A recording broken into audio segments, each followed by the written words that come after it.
Hello guys, ഇന്ന് നമുക്കൊരു night വാക്കിന് പോയാലോ? ഇതേതാ സ്ഥലം എന്ന് നിങ്ങൾക്ക് മനസ്സിലായോ? ഇത് കൊച്ചി അല്ല കേട്ടോ. എന്നാൽ തിരുവനന്തപുരം മാനവീയം വിധിയുമല്ല. നമ്മുടെ സ്വന്തം കണ്ണൂർ ജില്ലയിലെ തലശ്ശേരിയാണിത്. പകല് തിക്കിത്തിരക്ക് വണ്ടിയും പുകയും ഒക്കെ ആണെങ്കിൽ രാത്രിയായപ്പോൾ നോക്കി എത്ര രസത്തിൽ അവരിരുന്ന് ഡാൻസ് കളിക്കുന്നത്. എത്ര പേരാണ് ഇത് ആസ്വദിക്കാൻ വന്നത്. ഇതേ സമയം കണ്ണൂർ പോയാൽ ഇതേപോലൊന്നും കാണാൻ പറ്റില്ല കേട്ടോ. കണ്ടില്ലേ, കലയെ ആസ്വദിക്കാൻ പ്രായം ഒരു കാര്യമേ അല്ല എന്ന് തെളിയിക്കുന്നത്. അമ്പു കപ്പൽ തള്ളിമറിച്ചിടാനുള്ള പ്ലാനാ കേട്ടോ. എന്തായാലും ഈ ടൗണിലുള്ള മതിലിൽ നിറച്ചും കലാകാരന്മാരുടെ കരവിരുത് തന്നെയാണ് കേട്ടോ. തലശ്ശേരിയുടെ മുഖമേ മാറിയിട്ടുണ്ട്. ദാഹിച്ചപ്പോൾ സംഭാരം കുടിച്ചു, ഞാനല്ല കേട്ടോ അമ്പു.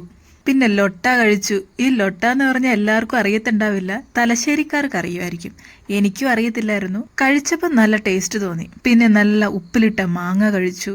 അതിനുശേഷം ഞങ്ങൾ എല്ലാവരും കൂടിയിട്ട് ഹോട്ടലിൽ പോയിട്ട് ഗോബി മഞ്ചൂരിയനും പൊറോട്ടയും ഓർഡർ ചെയ്തു. അപ്പോഴാണ് ഞങ്ങൾ ആരും ശ്രദ്ധിക്കാത്തൊരു കാര്യം അമ്പ് ശ്രദ്ധിച്ചത്. പ്ലാസ്റ്റിക്കിലാണ് ചൂട് പൊറോട്ട കൊണ്ടെത്തുന്നത്. ഇത് ചോദ്യം ചെയ്തേ പറ്റൂ. പിന്നെ അവളോട് കുറച്ച് ക്യൂട്ട്നെസ് വാരി വെതറിയിട്ടിട്ടുണ്ട്. അങ്ങനെ ഞങ്ങളുടെ ഫുഡൊക്കെ ഫിനിഷ് ചെയ്ത് കണ്ടില്ലേ അവളുടെ ക്യൂട്ട്നെസ്, നേരെ വീട്ടിലേക്ക് വിട്ടു. നൈറ്റ് ലൈഫ് ഒരു പ്രത്യേക സുഖം കേട്ടോ. രാത്രിക്ക് യാത്ര ചെയ്യണം. ചെയ്യാത്തവരുണ്ടെങ്കിൽ ചെയ്യണം. അപ്പോൾ എന്നാൽ ശരി, അടുത്ത വീഡിയോയിൽ കാണാം. ടാറ്റാ.